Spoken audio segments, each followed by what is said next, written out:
I am Steve. Ladies and gentlemen, welcome back to John Dudley Speaks. I'm your host, the new Pope. Famed actor and musician Joe Keery, aka Joe, got his huge break when he was cast as the lovably douchey to lovably sweet Steve Harrington in Netflix's massive Emmy-nominated Stranger Things. But that was after he was already active with the Chicago-based outfit Post Animal, which he eventually left as a touring member due to his increased exposure as an actor in Free Guy and Fargo. He's amazing in the latter, by the way. Go watch it. He had managed to drop his debut solo record around that time, and then eventually dropped it Decide in 2022, which led to the sleeper virality of the TikTok banger that is End of Beginning. But, as I'm sure Joe also thought, there's no way that this could be the precipice of his artistic growth. And his latest, The Crux, affirms that, providing us a Strokes-inspired indie rock smash. It's full of personality, vigor, and cutthroat jams that don't let up at any moment. I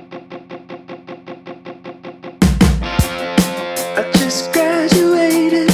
Produced by Joe Keery himself with help from longtime friend and collaborator Adam Thien. I was reminded of John Mayer's Sob Rock in 2021 across this whole album due to its 80s soft rock polish, and that's a good thing. That album rocks. Lonesome is a State of Mind kicks us off with a low-key rocker that coasts along with chugging rhythms, setting the tone for the kind of musical palette we'll be working out of. Lead single Basic Being Basic is Albert Hammond Jr. worship at its finest, incorporating synth loops, snappy percussion, and groove-heavy guitar chord patterns that produce a seriously compelling final result. But I honestly prefer the work from Joe on the dramatic 80s pop of Delete Ya, which is immersive, enveloping, and decadent in the best way. Beatles influences on Charlie's Garden and Gap-Toothed Smile are welcome delights in their late 60s prog rock appeal, and though the Fleetwood Mac touches on Potion are a little on the nose, they're extremely effective due to escalating dynamics and the dropping out of instrumentals to enhance emotional impact. It's not always an album that works instrumentally, due to some of the musical flourishes tending to be one note, but overall Keery and Thien have assembled their best assortment of tracks together so far, because above all, this is music that's supremely enjoyable.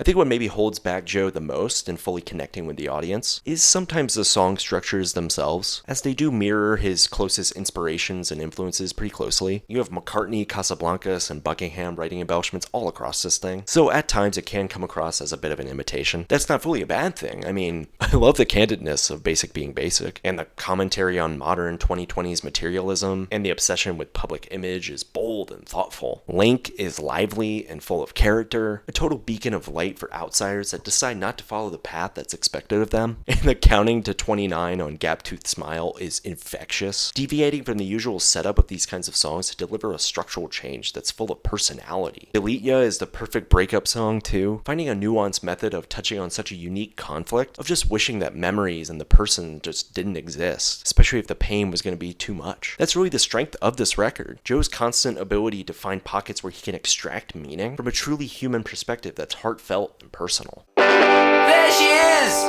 Got to smile. First things first, Joe's falsetto on Basic Being Basic is perfection. Just his whole performance on that track is great. Like the way he's able to slip into such a slick groove in the chorus, and then the spoken word in the verse, it's a total gem. Potion is a major highlight as well. His softer vocals leading into the banger of a chorus, reminding me of the best of George Harrison in the early part of his solo career. Like I said before, Gap-Toothed Smile is just so much fun, and the way Joe gets silly with it makes it even more exciting, especially when he taps into a Ringo Starr type swanky delivery. But without a track like Delete Ya to deliver an emotional core, none of the rockers would be as striking or amusing. Because of that, he reaches a balance that emphasizes his whimsical nature as well as his vulnerability too. Something I'm not surprised by because he's able to find that line as an actor as well. I may not have been a fan of the title track or Back to You and Golden Line, as they tread on familiar waters that don't stand out nearly as much as what came before, but Joe lets his carefree attitude guide him on this project, so that's a huge win for him and in effect a huge win for us.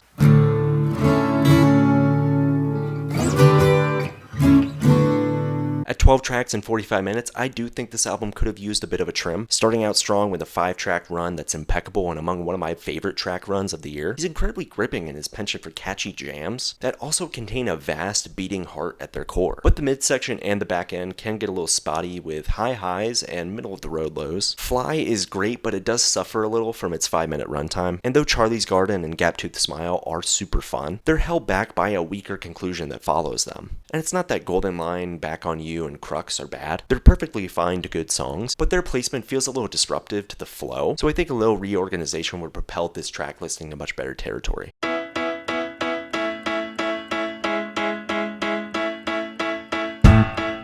going up. It's a fat. The Crux is just the latest example of why Joe Keery is such a talented entertainer, and with this being his best album yet, I'm certain he's capable of even better alt-rock cuts down the road. But hey, that's just my perspective. If you're a Joe fan, this is a solid record that's bold and colorful and uplifting. And if you're looking for an alternative rock act that finds the value of blending different generations of classic rock, this is the album for you. Alright, that's all I got. Bye!